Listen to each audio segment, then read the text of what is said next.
권위 논쟁, 그 다음에 세금 논쟁, 그리고 지난주에는 부활 논쟁이 있었는데 이 신학적 논쟁에서 매번 예수님께서는 아주 예리하게 빛나는 어떤 촌철살인의 대답으로 종교 지도자들의 도전을 단번에 꺾으셨습니다. 그런데 오늘 본문에서는 예수님께서 먼저 주도권을 쥐고 질문을 하세요. 예수님의 질문은 그동안 사람들이 자기들 손에 들고 있었지만 아무도 생각하지 못했던, 하지만 당연히 생각했어야만 했던 어떤 대단히 중요한 주제를 끄집어내시는 건데 41절에 예수님께서 이렇게 질문하십니다.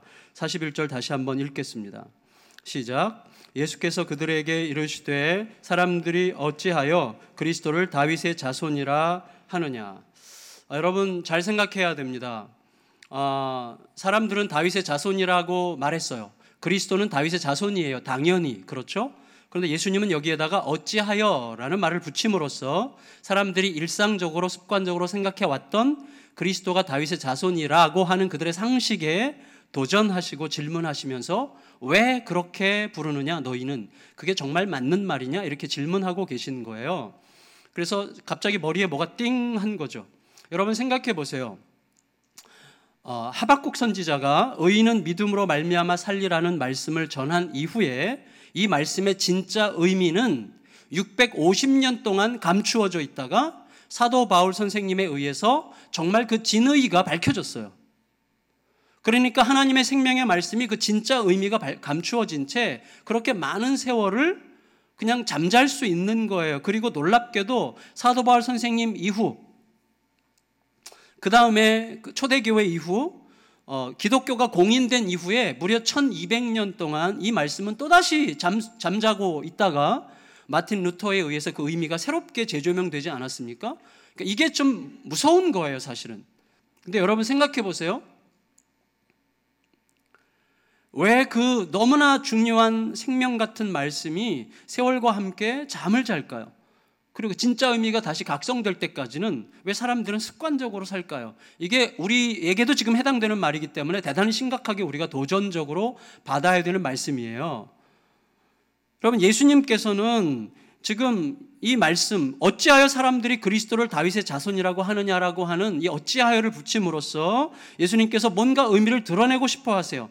그리스도가 다윗의 자손으로 오실 거라고 하는 사실에 대하여 조금의 이견도 없었던 그 사실에 대하여 모든 사람들이 자연스럽게 받아들였던 그 사실에 대해서 예수님은 어째서라는 질문을 하심으로써 우리들의 머릿속에 어떤 가격을 하시는 거예요. 그래서 이 어찌하여 속에 담겨있는 의미가 사뭇 깊다 이렇게 말씀할 수 있겠어요. 여러분 무엇보다도 예수님의 이 질문에는 이스라엘 백성들이 메시아에 대해서 생각해 오던 이 상투적으로 막연한 어떤 생각들, 여러분 제일 위험한 게 뭐예요? 이렇게 상수가 있고 중수가 있고 하수가 있잖아요. 제일 위험한 게 이제 중수예요. 알긴 아는데 제대로 모르는 거죠. 그러니까 이게 적당히 아는 게 항상 무서운 거예요. 그래서 막연한 상투성 혹은 상투적 막연함이라고 하는 것은 얼마나 무서운 것입니까? 그런데 예수님께서 그것을 지금 깨뜨리고 싶어 하시는 것 같아요. 왜냐하면 단순하게 예수님께서 그들과 어떤 논쟁의 경쟁을 벌이시기 위해서가 아니라 메시아를 어떻게 생각하느냐 하는 것은 인생과 역사에 너무나 치명적으로 중요한 주제이기 때문이에요. 지금 예수님께서 문제 제기하시는 이것은 그리스도에 관한, 다윗과 그리스도의 관계가 뭐냐라고 하는 것은 어떤 신학적 주제가 아니라 인생과 역사에 대한, 내 삶 전체에 대한 너무나 치명적으로 중요한 주제예요. 그걸 우리가 이제 살펴보려고 합니다. 그래서 이스라엘 백성들이 기다리는 그리스도 메시아가 어떤 메시아였느냐? 그들은 정치적 메시아를 기다렸지라고 우리가 생각하는 그런 상식적인 것 말고 그들은 정말 메시아를 신이라고 생각했는가? 아니면 탁월한 인간이라고 생각했는가? 그리고 그들이 그렇게 기다려오는 메시아는 그들이 그토록 존경에 맞지 않는 다윗과 어떤 관계 속에 있는 거냐라는 것에 대해서 그들은 제대로 생각해 본 적이 없는 거예요. 그런데 이게 왜 그렇게 중요한가 하면 그 메시아를 내가 어떤 분으로 생각하느냐 하는 것이 결국 내 인생을 결정할 것이기 때문이죠. 지난번 제가 여러분에게 열문화 비유 설교 말씀드릴 때 분명히 이렇게 말씀드렸어요. 제가 누군가를 어떤 사람이라고 알고 있느냐 하는 것은 그에 대한 나의 믿음과 뗄 수 없게 완전하게 결합되어 있는 거죠. 그렇죠. 여기 종철이 형님이 계신데 이 형님을 제가 어떤 분으로 알고 있느냐 하는 것은 이분을 내가 얼마만큼 신뢰할 수 있느냐 하는 것과 뗄 수 없게 결합되어 있는 거예요. 그래서 이 사람을 내가 어떤 사람이라고 알고 있느냐 하는 것으로부터 믿음의 정도가 나오고 그 믿음의 정도에 의해서 그의 입에서 나오는 말에 실리는 힘, 그 힘이 곧 나를 움직이는 힘의 정도가 결정이 되고 그 힘, 우리의 인생은 내 인생에 쏟아붓는 어떤 힘을 어느 정도로 쏟아붓느냐에 따라서 인생이 결정되는 거예요. 따라서 역으로 나누면 어떻게 되는 것입니까? 내 인생은 내 인생에 어떤 힘을 어떤 방향으로 어떻게 쏟아붓느냐가 결정하는 것인데 그 쏟아붓는 힘은 내가 의탁하는 그 사람의 입에서 나온 말의 힘에 의해서 결정되고 그 말의 힘은 그를 내가 어느 정도로 믿느냐에 의해서 결정되는 것이고 그에 대한 믿음의 정도는 그를 내가 어떤 분으로 알고 있느냐에 의해서 나오는 거기 때문에 결국 곧 내 인생을 그에게 걸어 내 인생의 궁극적 희망으로 삼는 곧 메시아. 여러분, 모든 사람에게는 메시아가 있어요. 그 메시아가 어떤 메시아냐의 문제일 뿐이에요. 그래서 내가 궁극적인 희망의 대상으로 생각할 어떤 사람에게는 메시아가 돈인데 그 메시아를 내가 누구라고 생각하느냐의 정도에 따라서 결국 내 인생이 결정난다는 것입니다. 그런 의미에서 예수님께서 말씀하시는 메시아의 문제를 지금 들춰내시는 것은 사실 이스라엘 백성들의 역사와 그들의 인생 한 사람 한 사람의 인생과 관련된 너무나 심각한 주제이기 때문에 지금 예수님께서 끄집어내어서 그들에게 도전하고 계시는 거예요. 여러분 생각해 보세요. 좀 굉장히 극단적 케이스지만 지난주 수요일에 무슨 사건이 있었어요? 굉장히 많은 사건이 있었지만 저는 이것을 목욕탕 가서 알았는데 아침에 목욕탕 갔더니 막 사람들이 땀 빼면서 막 욕하더라고요. 나쁜 새끼 막 이러면서 이제 제 말이 아니에요. 그분들의 말이에요. 나쁜 놈의 새끼, 죽으려면 지만 죽지 왜 마누라랑 자식 새끼들은 함께 죽이고 다 난리 지랄이야 뭐 이렇게 얘기를 했어요. 이게 있는 그대로예요. 제가 옮겼는데 무슨 얘기인지 여러분 아시겠죠? 서초동에 44평형 아파트에 사는 한 가장이 어떤 자기 삶의 막막한 현실 앞에 맞닥뜨려서 자신의 한계를 느끼면서 거기에 자기 연민을 섞어버려가지고 자기 44살짜리 아내와 14살짜리 딸, 8살짜리 딸을 목졸라 죽이고 뭐 자기도 죽겠다고 했는지 도망쳤다가 잡혀온 사건 아니겠어요? 자, 이런 말도 안 되는 일이 왜 생겼는지를 생각해 보세요. 여러분 이 사람은요 3년 전에 컴퓨터 관련 회사 하다가 그만두고 3년 동안 지금 실직 상태인데 와이프는 알고 있었지만 두 딸에게는 자기가 실직 상태라는 사실을 알리고 싶지 않아서 비밀리에 날마다 출근하고 퇴근하는 일을 반복했지만 실제 수입은 없었어요.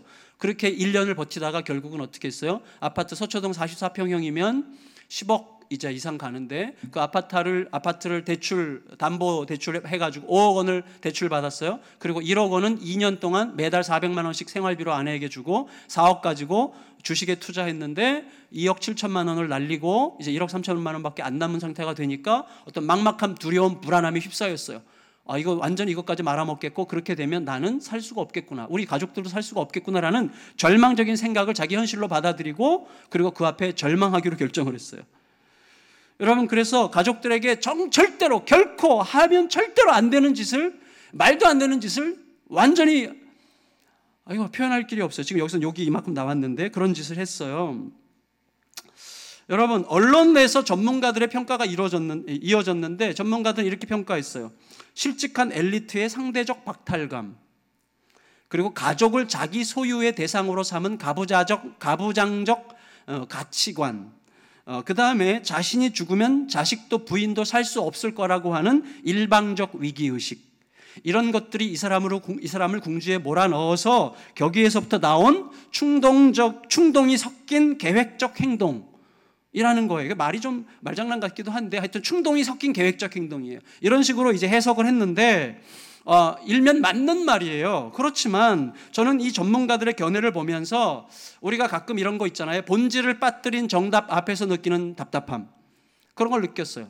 본질이 빠져있는 정답이에요. 정답이긴 정답인데 뭔가 답답한 거예요. 여러분 상대적 박탈감을 견디지 못했어요. 가부장적 가치관에서 벗어나지 못했어요. 그래서 자기가 없으면 가족도 못 살 거라고 확신했어요. 다 맞는 말이에요. 그렇지만 우리가 질문해야 될 것은 이거예요. 그는 왜 상대적 박탈감에서 벗어나지 못했고 그는 왜 상대적 박탈감을 결코 견디지 못했을까? 그는 왜 자기가 없으면 가족들이 못 살 거라고 확신했을까? 그는 어쩌자고 자기에게 가족들을 죽일 권리가 있다고 생각했을까? 이유는 뭐예요? 그에게 메시아가 없기 때문이에요. 진짜 메시아가 그에게 없었기 때문입니다. 가장 근본적이고 본질적인 원인은 그에게 메시아가 없었기 때문에 여러분, 진짜 메시아가 없으면 누구나 다 그 짓을 하는 거예요. 그런 정도가 아닐지라도 누구나 다 그런 바보 짓을 하는 것입니다. 자기 인생을 움직일 궁극적 희망, 자기 인생을 의탁해서 그 기준에 맞추어서 나의 삶을 조정할 수 있고 나의 삶을 지배하고 통치할 수 있는 그 진짜 궁극적 희망의 메시아가 없는 것이 문제예요. 사실 여러분, 메시아가 있기는 있었어요. 그런데 이 사람이 가졌던 메시아는 너무나 무기력한 메시아, 조석으로 바뀌는 변덕스런 짝퉁 메시아였어요. 이 사람의 메시아는 뭐였어요? 주식이었어요. 주식으로 모든 것을 역전시킬 수 있다고 희망을 거기다 걸었는데 주식은 그를 배신했습니다. 그럴 수밖에 없죠. 여러분, 수많은 사람들이 그런 책임질 수 없는 메시아를 붙들고 살아가지 않습니까? 결국은 메시아 문제예요. 우리의 인생은. 따라서 여러분, 예수님께서 유대인들이 제대로 대답할 수 없는 질문을 하심으로써 그들을 곤경에 빠뜨리고 궁지에 몰아넣어서 고소하게 만들고 예수님 자신의 입지를 넓혀가지고 승기를 잡으려고 하는 생각으로 그들에게 질문을 하신 게 아니에요. 예수님은 참으로 그들의 메시아 의식이 그들의 인생을 결정하고야 말 것에 대한 가슴 아픈 안타까움을 가지고 그들을 지금 자극하고 도전하고 일깨우고 계시는 것이죠.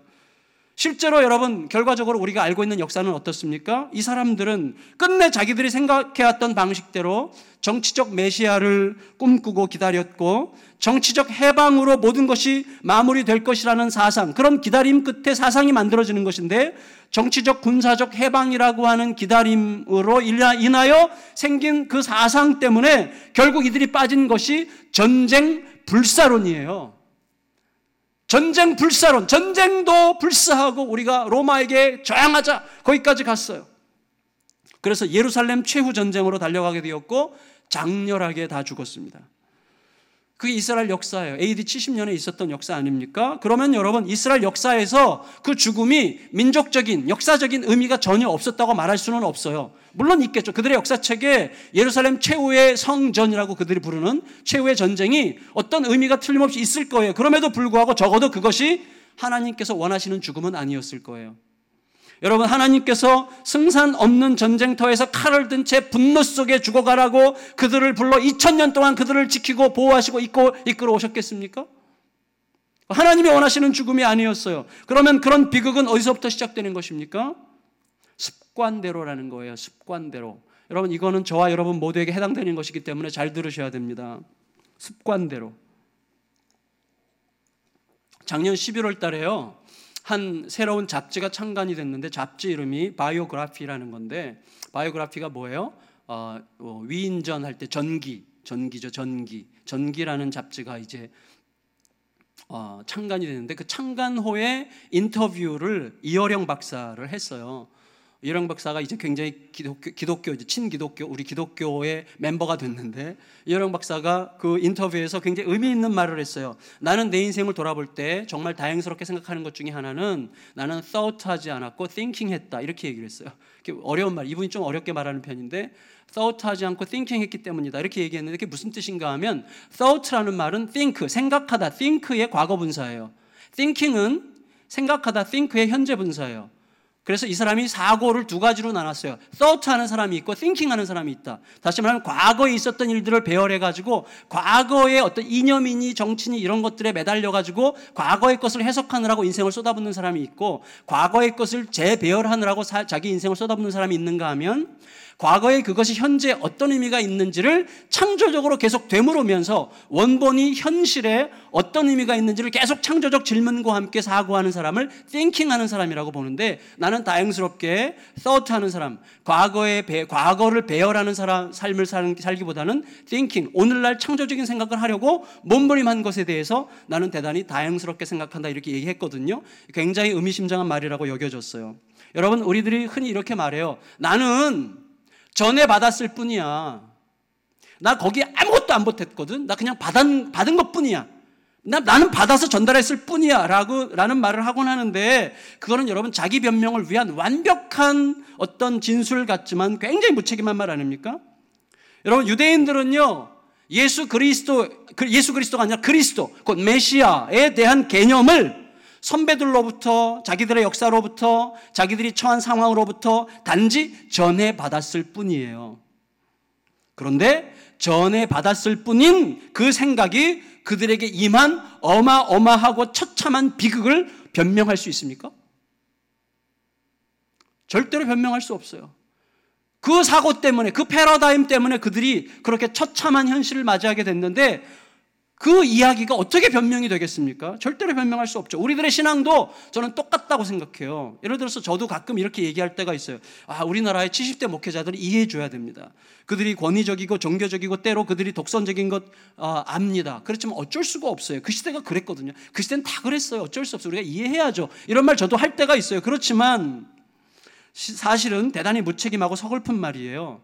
우리들은요, 베레아 성도들이 그렇게 했던 것처럼 고민하고 생각하고 들여다보고 확인하고 성찰하는 시간을 끝없이 가져야 됩니다. 왜냐하면 사실 70대가 아니더라도 70대 이상, 그분들이 살아계셨다면 90세, 100세까지 됐을 법한 그 신앙의 선배들 중에 말씀을 날마다 새롭게 들여다보고 오늘 우리에게 주시는 말씀이 무엇인가를 성찰하면서 통찰하며 바라봤던 수많은 믿음의 선배님들은요, 정말로 지금의 좀 전통적이고 독선적이고 자기 중심적인 어떤 목회자들보다 훨씬 더 개혁적이고 복음적이고 성경적이에요. 훨씬 더 윗분들이. 문제는 나이가 아니에요. 시대가 아니에요. 그가 지금 하나님의 말씀에 오늘의 관점으로 창조적으로 집중하고 있느냐가 문제지 전해받은 대로가 문제가 아닙니다. 여러분, 그런 의미에서 내일과 모레, 내일부터 이제 토요일까지인데 내일과 모레 이틀 동안 우리 교회 말씀 증거하기 위해서 오시는 우리 손봉호 박사님, 이제 80이 다 되셨는데 그분이 언제까지 이렇게 강연을 다니실 수 있을지는 모르겠어요. 아마 우리 교회에 오시는 건 마지막 기회일 가능성도 있는데, 여러분, 우리 시대에 저는 그 어떤 젊은 목회자들보다도 훨씬 더 이분이 개혁적이고 성경적이고 복음적이라고 확신해요. 그래서 저는 너무나 기대가 돼요. 여기 계신 분들 정말 다 오셔야 됩니다. 이건 진짜 특별한 기회예요. 여러분 다 오세요. 여러분, 지금 옛 시대보다도, 지금부터 30년, 40년 전보다도 성경 연구가 훨씬 더 풍부하게 발전했어요. 교회가 상당히 더 민주화됐어요. 그런데 그런 오늘날 젊은 목회자들은 과거의 목회자들보다도 훨씬 더 성경적이고 훨씬 더 개혁적이고 훨씬 더 복음적입니까? 전혀 그렇지 않아요. 이유가 뭐예요? 물려받은 대로, 전해받은 대로가 그들의 의식과 습관과 어떤 중대사를 향한 선택과 결정을 지배하고 있기 때문에 그래요. 물려받은 대로 받았을 뿐이야. 그러나 그것이 오늘날의 우리들의 무책임한 삶에 대한 변명이 될 수가 없습니다. 그냥 전해받은 대로 살면 안 돼요. 여러분, 성경을 하나님의 마음으로 들여다보지 않기 때문이에요. 성경을 thought하면 안 되고 thinking 해야 되는 거예요. 그래서 날마다 말씀을 묵상하는 큐티가 그렇게 중요한 거예요. 여러분, 그렇지 않고 성경을 계속 thought, 과거에 전해받은 대로만 그냥 대충 목사님이 그렇게 말씀하시면 다 된 거야, 이렇게 따라야지, 이렇게 생각하는 사람은요, 그것 때문에 망합니다. 여러분, 저를 믿지 마세요라고 제가 말씀드리고 싶진 않아요. 그렇지만 제가 말하는 게 완벽한 진리라고 생각하지 마시기 바라요. 여러분이 성경을 진짜 보셔야 돼요. 성경을 진짜 들여다보셔야 됩니다. 진짜로. 저는요, 우리가 교육에 대해서 대단히 안타까운 게 저는 바로 이거라고 생각해요. 교육에 대해서 가장 안타까운 거. 성도 여러분, 세상 모든 아이들의 가장 위대한 면이 있어요. 그게 뭐예요? 모든 아이들은 창조적이라는 거예요. 정말 모든 아이들은 창조적입니다. 제가 얼마 전에 라디오에서 들었어요. 7살짜리 아이들에게 사랑을 정의해봐라 그랬어요. 사랑을 정의해봐라. 어떤 애가 이렇게 정의했어요. 사랑할 땐 속눈썹이 올라갔다 내려갔다 해요. 작은 별들이 눈 밖으로 쏟아져 나와요. 여러분, 얼마나 멋있어요. 사랑은 속눈썹이 올라갔다 내려왔다 하는 것이에요. 사랑은 작은 별들이 내 눈에서부터 밖으로 쏟아져 나오는 거예요. 멋지죠? 이거 어른들은 절대 이 개념 못 가집니다. 우리들이 아이들에게 아이들이 그림, 아이들이 글 이런 거 보면 깜짝 놀랄 때 있죠. 어떻게 이런 시선을 가졌을까 애가. 이게 너무 멋지지 않아요? 정말 애들은 매력 덩어리야 진짜. 제가 할아버지 돼 보면 알아요. 매력 덩어리. 애들은 정말 너무 매력 덩어리예요. 근데 여러분, 교육에 너무 안타까운 게 뭐예요? 이런 창조적인 위대함을 가진 아이들을 기존 틀에 꾸겨 넣어가지고 길들여가지고 그 모든 위대한 창조성을 다 증발시켜버리는 거예요. 창조성을 개발한다는 입장에서 증발시키는 거죠. 여러분, 한번 생각해 보세요. 요즘에는요, 장난감들 다 돈 주고 사잖아요. 돈 있으면 장난감 온갖 종류의 장난감 있어 다 사요. 그래서 애들을 망칠 수 있는 거예요. 우리 어릴 때는 장난감도 별로 없었지만 장난감 살 돈도 없었어요. 그럼 우리가 가만히 있습니까? 천만의 말씀. 얼마나 창조적이에요? 장난감을 만들어서 놀아요. 그러잖아요. 막 버드나무 가가지고 버들피리 만들고, 나무 조각들 구해가지고 못질 해가지고 고무줄총 만들어서 쏘고, 고무신 뒤로 꺾어가지고 자동차 만들어서 막 이렇게 하고 놀고, 우리 다 창조적으로 해봤잖아요. 그 창조성이 나오는 거. 그래서 여러분, 유대인들의 세계적인 교육 방식, 이게 뭐예요? 탈무드 하브루타라고 서로 대화하는 이런 대화 방식. 저도 이제 그거를 좀 공부하고 있는데, 그 방식의 하브루타 교육의 제1 전제가 뭔지 아세요? 창조성은 결핍에서 나온다는 거예요. 우리는 너무나 풍족해서 아이들의 창조성을 다 뺏어가요. 창조성은 부족함, 결핍에서 나온다는 거예요. 어쨌거나 여러분, 그리스도인의 최대의 위험함은 전에 받은 대로만 사는 것입니다. 전에 받은 것은 중요해요. 여러분, 전에 받는다는 것은 굉장히 중요해요. 전통에서 배울 게 굉장히 많습니다. 그렇지만 전에 받은 대로만 사는 것, 그것이 전부라면 우리는 다음 세대의 책무를 다하지 못하는 것입니다. 왜냐하면 다음 세대의 책임은 물려받은 것을 계속해서 원본과 대조해 보면서 원본에 걸맞게 시대에 적합하게 다시 창조적으로 들추어 내야만 다음 세대에 제대로 물려줄 수 있는 거예요. 받은 거 고스란히 물려주는 것은 대단히 무책임한 것입니다. 그래서 말씀을 들여다보면서 깊이 생각하고 묵상하면서 하나님이 정말로 어떤 분이신지, 정말 목사가 하는 말이 맞는 것인지 깊이 들여다보는 시간을 가져야 됩니다. 결국 그 관점이 하나님을, 메시아를 내가 누구라고 생각하느냐 하는 것을 점검하게 하고, 동시에 그것이 인생과 가정과 교회의 얼굴을 만들어갈 거기 때문에 그렇습니다. 여러분, 우리는요, 유대인들이 어떤 메시아를 기다려왔는지 정확하게 알기는 쉽지 않아요. 근데 제가 책들을 좀 참고해 보면서 최근에 학자들의 의견을 보니까, 최근에 학자들은 예수님 당시의 유대인들이 그렇게 메시아를 고대하고 갈망해 왔다는 그런 증거와 흔적들을 참 찾기가 쉽지 않다고 그래요. 그리고 메시아에 대한 그런 어떤 기록들이 설령 발견이 돼도 거기에 메시아에 대한 정확한 정의, 메시아가 어떤 성격이고 어떤 인물인지에 대한 명확한 어떤 성격 규명이 좀 불분명하다고 해요. 그러면 뭘까? 이유가 뭘까? 이제 이렇게 질문하고 끝나는 거예요, 학자들은. 그래서 생각해 보는 거죠. 왜냐하면 예수님 당시에 팔레스타인의 유대인들은요, 메시아를 고대하지 않을 수가 없는 환경 속에 살았거든요. 여러분, 찢어지게 가난한 사람이 가난에서 회복되는 날을 꿈꾸지 않겠습니까? 지독하게 병약한 사람이 건강한 날을 꿈꾸지 않겠어요? 그건 당연해요. 너무나 꿈꾸죠. 그게 메시아를 기다리는 거예요. 내 병약함을 깨뜨리고 나를 건강하게 해줄 어떤 분, 내 가난을 깨뜨리고 나로 하여금 새롭게 살만한 세상으로 나를 이끌어줄 어떤 계기, 그게 메시아죠. 그 메시아를 기다릴 수밖에 없어요. 그래서 우리나라 일제시대 때 어땠어요? 일제시대 때 보면 우리 목사님들이 늘 암송하고 좋아하던 성경은 요한계시록이라고 그러잖아요. 요한계시록은 뭐예요? 원수의 세력을 꺾고 바벨론을 무너뜨리고 하나님의 나라가 임하고 하나님의 위로와 평강과 눈물 씻어주시는 은혜와 사랑의 손길이 임하는 그날을 너무너무 고대하는 거죠. 그게 요한계시록이기 때문에 일제시대 때 가장 많이 사람들이 사랑하고 좋아하고 심지어 외웠던 성경이 요한계시록이라고 하지 않습니까?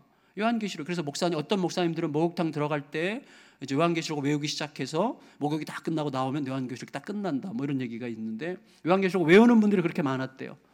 마찬가지 예수님 시대의 팔레스타인 로마의 압제 속에서 신음하고 고통을 느끼는 그 시대, 그리고 암암리에 있는 어떤 메시아 운동 같은 게 서서히 있지만, 그런 시대에 어떤 계기들이 생기고 핍박이 가해지고 헤롯 대왕이 죽는다든지 어떤 기회가 오는 것 같은 때가 오면 메시아를 기다리는 기다림이 막 솟구쳐 올라오는 그런 게 분명히 있었어요. 그런데 왜 그 당시 문헌에 메시아에 대한 고대하는 사상이 별로 발견되지 않는 걸까요? 이유는 저는 한마디로 절망이라고 생각합니다. 절망. 그러니까 메시아를 기대할 수밖에 없는 시대에 메시아에 대한 갈망하는 글들을 남기지 않았다는 것은 여러 가지가 있겠지만, 비밀을 위해 메시아를 기다렸다고 말할 수도 있겠지만, 한편으로는 예수님이 오시기 직전까지 굉장히 많은 메시아 운동들이 있었어요.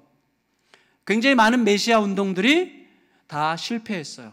허망하고 처참하게 실패했어. 대표적으로 시카리당 같은 이 사람들은 테러리스트 집단이라고 적군들은 알고 있는, 그렇지만 이스라엘 입장에서는 상당히 목숨을 바쳐서 헌신하는 이제 독립운동가들인데, 이 사람들은 자칭 왕의 후손이라고 생각하는 사람을 세워서 이 사람을 왕으로 추대해가지고 민중 봉기를 일으키면서 이제 해방운동을, 메시아 운동을 일으켰지만 아주 처참하게 짓밟혔거든요. 그 이후에도 여러 개의 메시아 운동들이 전부 다 실패했어요.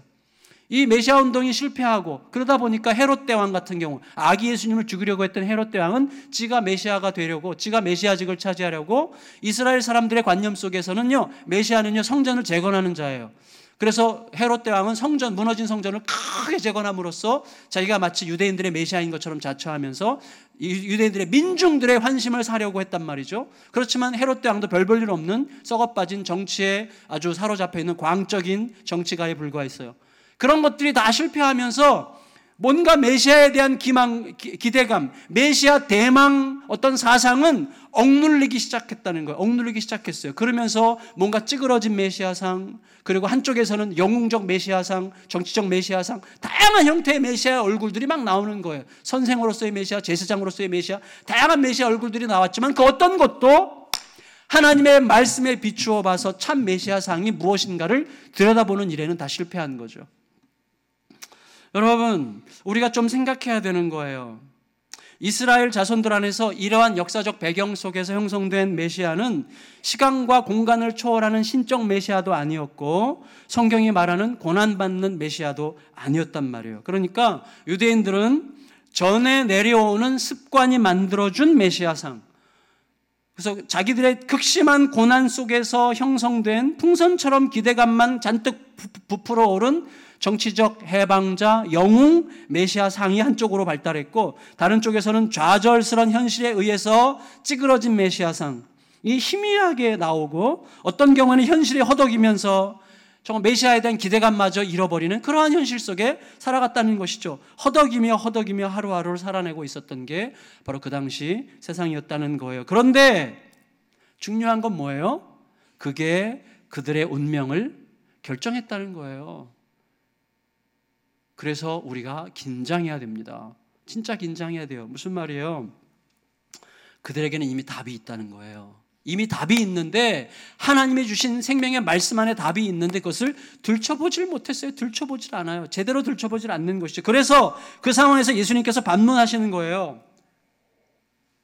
어떻게 반문하십니까? 너희들의 손에 있는 말씀, 너희들이 그 오랜 세월 동안 생명처럼 애지중지했지만 동시에 습관적으로 간직해왔던 그 말씀, 제대로 들여다보지 않은 그 말씀을 가지고 내가 너희에게 질문하고 있다. 지금 너희 손에 있는 말씀이야. 그 말씀 한번 들여다봐. 그게 42, 3, 4절이에요 42, 3, 4절 읽겠습니다. 시작. 시편에 다윗이 친히 말하였으되 주께서 내 주께 이르시되 내가 내 원수를 내 발등상으로 삼을 때까지 내 우편에 앉았으리라 하셨도다 하였느니라. 그런즉 다윗이 그리스도를 주라 칭하였으니 어찌 그의 자손이 되겠느냐 하시니라. 여러분, 예수님은요, 유대인들이 예수 그리스도에 대하여 자기들이 그리스도를 기다리지만 그리스도에 대하여 별 생각 없이 기다리고 있었다는 사실을 그들에게 들추어내고 싶어 하십니다. 당시의 사람들은요, 너무나 당연하게도 전해받은 그대로 정말 당연히 그리스도가 다윗의 자손으로 올 것이라고 생각했고, 그렇다면 그리스도는 다윗의 자손이므로 다윗 같은 어떤 탁월한 인간 메시아일 거다. 신이 사람이 된다는 개념을 그들이 받아들일 수가 없어요. 그들의 신론은 군주론적 신론, 절대적 신론이었기 때문에 신이 사람의 몸을 입고 온다는 것은 그들의 개념 속에 있을 수가 없어요. 그러니까 그들이 기다려왔던 다윗의 자손 메시아는 혈통적으로 다윗의 자손으로 온 탁월한 인간 메시아일 수밖에 없는 거죠. 그런데 여기서 우리가 잘 생각해야 될 게 하나가 있어요. 뭐냐면, 예수님께서 사람들이 어찌하여 그리스도를 다윗의 자손이라 하느냐라고 말씀하실 때 이 다윗의 자손이라는 말을 잘 이해해야 돼요. 이게 어떤 의미인가 하면 이런 거예요. 자, 우리 교회에 부목사님이 한 분 이제 새로 오셨는데, 아직 안 오셨어요. 이제 오셨는데 이분이 생김새가 저랑 되게 비슷해. 키도 짜리몽땅하고 저랑 생긴 것도 비슷하고 말투도 따다다닥하고 그리고 뭐 설교 패턴도 비슷하고 뭐 하여튼 모든 게 저랑 비슷비슷해요. 그래가지고 성도들이 이제 한편에서 그런 얘기를 하는 거죠. 와, 저 사람 진짜 완전히 정 목사님 아들 같아. 저 사람 완전 정 목사님 자손 아니야? 이렇게 말할 때 그것은 정갑신 목사의 자손이란 뜻이 아니죠. 정갑신 목사 같은 이란 뜻이죠. 놀랍게도 다윗의 후손이라는 뜻에 그런 의미가 있는 거예요. 다윗의 후손이라는 말은 다윗 같은 이란 뜻이 있어요. 다윗 같은 메시아를 기다린 거예요, 이들은. 오케이? 다윗의 혈통적으로 단지 다윗의 자손으로 오시는 메시아일 뿐만 아니라 다윗 같은, 나라를 뒤집어 엎고 나라를 새롭게 갱신할 다윗 같은 메시아를 기다려왔어요. 그런데 이스라엘 사람들이 다윗 같은이라고 말할 때 그 의미는, 자, 정갑신 같은이라는 말은 뭐예요? 말 빠르고 넥타이 잡고 만지고 어깨를 이렇게 흔들고 그다음에 뭐 설교할 때 이렇게 좀 따박따박 말하면서 뭐 이런 걸 얘기하는 것처럼 이스라엘 사람들이 다윗 같은이라는 말을 할 때는 그게 뭐냐면 정치적으로 군사적으로 영웅적인이라는 뜻으로 그들이 다윗 같다는 표현을 썼단 말이에요. 와, 저 사람 다윗 같아. 그 말은 정치적으로 군사적으로 상당히 유능한 영웅이에요. 해방자 영웅. 그런 의미로 다윗 같은 말을 썼어요. 그러니까 너희가 그리스도를 다윗의 자손이라고 어찌하여 부르느냐라고 하는 예수님의 질문을 그런 의미로 우리가 생각해 봐야 되는 것입니다. 그런데 여러분 아셔야 돼요. 뭘 알아야 되는가 하면 하나님께서 계획하신 그리스도, 성경에 하나님께서 기록하신 그리스도는 틀림없이 정치적으로 군사적으로 유능한 영웅으로 오시는 메시아의 그림이 반드시 있습니다. 그렇지만 동시에 그 메시아는 고난받는 종의 얼굴도 가지고 있어요. 근데 이 두 가지는 서로 충돌해요. 서로 안 맞아요. 영웅, 군사적, 정치적 영웅 해방자의 이미지와 고난받는 종은 전혀 어울리지 않는 이미지예요. 그런데 이스라엘 백성들은 그 중에서 다윗 같은 메시아를 선택한 거예요. 이유는 내 현실이 그 메시아를 원했기 때문이죠. 내 필요가 그런 메시아 상을 원했기 때문이죠. 내 현실에는 고난받는 종 메시아는 필요 없어요. 내 현실에는 다윗 같은 메시아가 필요해요. 그래서 그들은 다윗 같은 메시아를 기다리는 거예요. 그래서 비극이 시작되는 것입니다. 어떤 비극이죠? 하나님의 말씀이 내 삶을 해석해야 되는데 내 현실이 하나님의 말씀을 취사 선택하게 만드는 거예요. 우리들의 모든 삶의 불행, 왜 우리들의 삶에 하나님의 이야기가 없습니까? 왜 우리들의 삶에 하나님의 기적이 없습니까? 왜 우리들의 삶에 오직 하나님만이 행하실 수 있는 일이 나타나지 않습니까? 이유는 하나님이 하나님의 일을 행하시려고 할 때마다 우리들은 우리들의 방식을 먼저 선택하기 때문이에요. 내 필요, 내 현실적 필요, 내가 원하는 어떤 것이 하나님께서 원하시고 하나님께서 말씀하시려고 하는 그것보다 더 우선이기 때문에 내가 나에게 내 정서에 내 현실에 내 필요에 맞지 않는 하나님의 말씀은 거절해버려요. 근데 실은 그 내 현실에 내 처지에 맞지 않는 것 같은 그 말씀이 내 삶에 기적을 일으키는 거거든요. 그래서 여러분, 왜곡과 불행의 첫 출발은 말씀에서 출발하지 않고 나로부터, 내 현실로부터 출발하는 거예요. 예수님은 다윗의 자손으로 오신 게 맞습니다. 그렇지만 다윗 같은 군사적으로 정치적으로 유능한 메시아는 아니셨어요. 아니, 좀 더 엄밀히 말하면 예수님은 다윗과 비교할 수 없이 유능한 메시아죠. 다윗과 비교할 수 없이 정치적으로나 군사적으로나 정말 다윗과 비교가 안 되는 엄청나게 강력한 메시아 아닙니까? 그렇지만 그 메시아는 완전히 다른 방식으로, 완전히 정치 군사적이지 않은 방식으로 오직 십자가와 부활의 능력으로 진정한 힘을 실행하시려고 하셨어요. 왜? 그 길만이 살 길임을 너무나 잘 아셨기 때문이에요. 제가 여러 번 말씀드렸지만 누구를 압도하고 누구를 죽이고 지배하는 힘으로 생기는 평화는 평화가 아닙니다. 그래서 여러분, 따라서 예수님께서 사람들에게 자신을 메시아로 드러내고자 하셨다면 지금 42절로 44절에서 이렇게 말씀하시는 것이죠. 예수님은 자신이 다윗의 자손이지만 다윗의 자손이 아니다 라고 말씀하고 계시는 거예요. 그리스도는 사람들이 생각하듯이 다윗의 자손으로 오시는 분이 아니라는 거예요. 다윗 같은 그리스도가 아니라는 거예요. 오히려 다윗이 그리스도를 주님이라고 부르지 않았느냐? 이렇게 묻고 계세요. 그러니까 너희는 그리스도를, 메시아를 기다리면서 너무나 막연하게 알지 못하고 그냥 전에 내려오는 대로, 누가 말한 대로 기다리고 있는 게 아니냐, 이런 식으로 질문하고 도전하고 계시는 것입니다. 그리스도는 너희가 생각하는 개념과 전혀 다른 방식으로, 전혀 다른 존재로 너희 곁으로 올 수 있는 게 아니겠느냐, 이렇게 그들의 사고의 틀, 그들의 패러다임을 조정해주고 계시는 것입니다. 여러분, 말씀을 정리할게요. 그리스도는요, 다윗의 자손이 맞습니다. 혈통적으로 다윗의 자손으로 오셨습니다. 그런데 놀랍게도 다윗은 그리스도를 주님이라고 불렀습니다. 그러니 여러분, 절 보세요. 그리스도는 다윗의 자손이면서 동시에 다윗의 주님이세요. 그리스도는 다윗의 자손이면서 다윗의 주님이세요. 그래서 습관적으로, 정서적으로 우리가 받아들인다면 이런 개념은 성립이 안 되는 거예요. 그렇지만 말씀을 그대로 받는다면 이 개념은 성립이 되는 거죠. 말씀을 그대로 받는다면. 독일의 신학의 가장 큰 비극은 무엇입니까? 말씀을 우리의 똑똑한 머리로 잣대질을 해서 어떤 것은 취하고 어떤 것은, 하나님의 말씀이 이런 것은 성립할 수 없다고 잣대질을 해서 가위로 잘라버린 거거든요. 그게 독일의 신학이 온 세상의 기독교에 엄청난 악영향을 준 건데, 내게 이해가 안 된다고 진리가 아니라면 그 진리는 더 이상 진리가 아니죠. 왜? 나라는 존재는 얼마나 축소된 보잘것없는 존재입니까?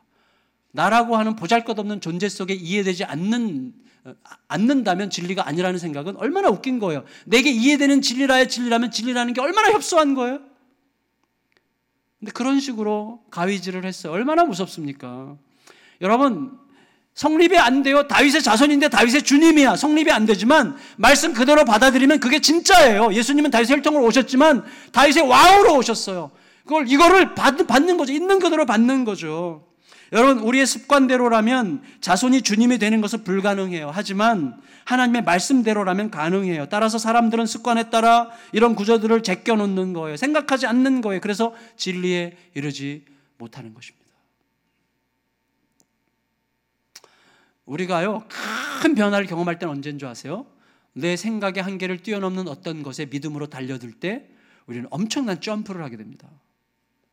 근데 내 생각 속에 설득이 안 되는 것은 절대로 하지 않는 사람은 죽을 때까지 자기 생각 속에 갇혀서 살 뿐이에요. 믿음은 점프예요.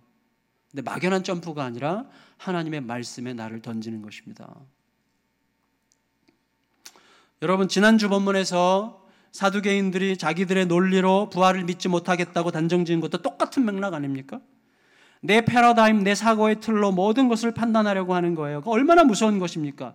전해 받았을 뿐이에요. 습관을 따랐을 뿐이에요. 그런데 그 생각이 하나님께서 그리스도를 통해서 이루실 일을 제한시키고 있어요.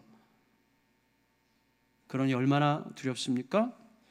여러분, 서초동의 강 씨는 어쩌자고 자기 아내와 두 딸을 죽였어요? 결국은 이 문제예요.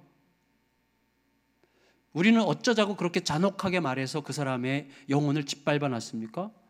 결국은 그 문제예요.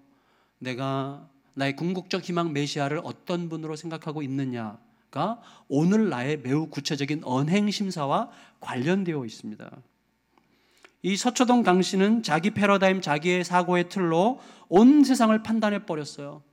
세상은 희망이 없고 가망성은 없고, 나 죽으면, 나 없으면 우리 처자식 다 죽고, 나에게는 그럴 권한이 있고, 충동적으로 그리고 계획적으로 처자식을 그렇게 처참하게, 그 생명을 어떻게 자기가 그렇게 할 수 있는지 정말 이해가 안 가는 거죠. 그 습관이 여러분 얼마나 무서운가를 알아야 됩니다. 그래서 내가 무엇을 내 손으로 결단 내려고 하지 말아야 돼요. 내가 무엇을 내 손으로 결단 내려고 하지 않을 수 있으려면 진실로 참 메시아 예수 그리스도를 참으로 알아야 됩니다. 내 모든 것을 가장 옳게 판단하실 분이 계셔야만 돼요. 그분을 믿고 그분께 모든 소망을 두어야만 그분 앞에 모든 것을 있는 모습 그대로 맡겨드릴 수 있기 때문이에요. 여러분, 우리들은 가망성이 없는 자예요. 그래서 오늘부터 여러분 갑자기 놀라셨을 텐데 참회의 기도 순서를 넣었어요. 그리고 나서 우리는 하나님 앞에 가능성이 없는 자입니다. 그렇지만 우리의 찬양은 뭐예요? 내 모습 이대로 주 받아 주소서. 맞아요. 그거예요. 이 모습 이대로 주님은 받아주셨어요. 그런데 우리는 주님의 말씀 그대로 받지 않으려고 해요. 하나님은 우리를 이 모습 그대로 받으셨는데 우리들은 하나님의 말씀을 선택적으로 내게 괜찮아 보이는 것만 받아들이고 해요. 그러니까 하나님의 위대한 역사와 기적은 우리의 삶에서 떠나는 것입니다. 이걸 꼭 기억하시기 바라요. 말씀을 마칠게요. 내 사고와 패턴에 들어오지 않는 것도 있는 그대로 볼 수 있고 기다릴 줄 아는 영혼을 달라고 기도합시다. 하나님의 진리는 우리가 하나님의 말씀을 있는 그대로 볼 때 진리가 되는 거예요. 그래서 내일부터 한 주간 진행되는 말씀 사경에 꼭 오셔서 말씀이 창조하는 내 생각이 제한하는 나의 인생이 아니라 내 생각과 삶의 패턴대로 진행되는 그저 갇혀있는 일상이 아니라 하나님의 말씀이 새롭게 창조하는 새로운 삶을 살아가는 2015년을 맞이하시기를 예수님의 이름으로 축원합니다. 다 같이 자리에서 일어나셔서 주보에 있는 찬양 시선, 하나님의 시선으로 모든 것을 볼 수 있기를 기대하면서 이 찬양을 같이 부르겠습니다.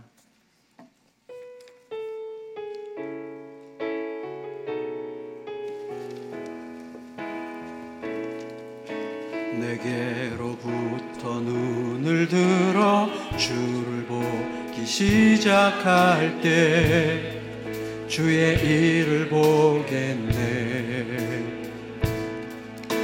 내 작은 마음 돌이키사 하늘에 꿈꾸게 하네. 주님을 볼 때 모든 시선을 주님께 드리고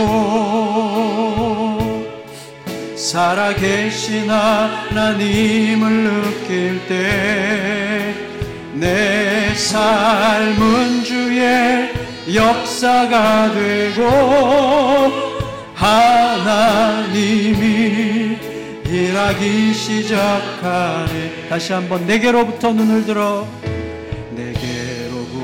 눈을 들어 주를 보기 시작할 때 주의 일을 보겠네. 내 작은 마음 돌이키사 하늘에 꿈꾸게 하네. 주님을 볼 때 아멘. 모든 시선을 주님께 드리고 살아계신 하나님을 느낄 때 내 삶은 주의 역사가 되고 하나님이 일하기 시작하네. 성령이 나를 변화시켜 변화시켜 모든 두려움 사라질 때 아멘. 주의 일을 보겠네. 그렇습니다. 황폐한 땅 한가운데서 주님 마음 알게 되리. 주님을 볼 때 모든 시선을 주님께 드리고 전능하신 하나님을 느낄 때 세상은 주의 나라가 되고 하나님이 일하기 모든 시선을 주님께 드립니다. 모든 시선을 주님께 드리고 살아계신 하나님을 느낄 때 살아계신 하나님을 느낄 때 내 삶은 주의 역사가 되고 하나님이 일하기 모든 시선을 주님께 모든 시선을 주님께 드리고 전능하신 하나님을 느낄 때 세상은 주의 나라가 되고 하나님이 일하기 시작하네. 하나님 앞에 합심해서 잠시 1, 2분 기도할 때 하나님, 내 시선을 다 내려놓고 내 시선이 하나님의 시선과 합치되기를 원합니다. 하나님의 눈으로 말씀을 보게 하시고 하나님의 눈으로 내 현실을 보게 하셔서 하나님의 마음으로 살아가게 하시고 내 한계, 내 경험에 갇혀서 살아가는 한 주간이 되지 말게 하여 주시고 주의 말씀이 주도하는 한 주간의 삶을 살게 하여 주시옵소서. 주의 말씀을 주님의 눈으로 볼 수 있도록 성령이여 내 눈을 뜨게 하여 주시옵소서. 같이 합심하여 간절히 기도드리겠습니다. 기도합니다.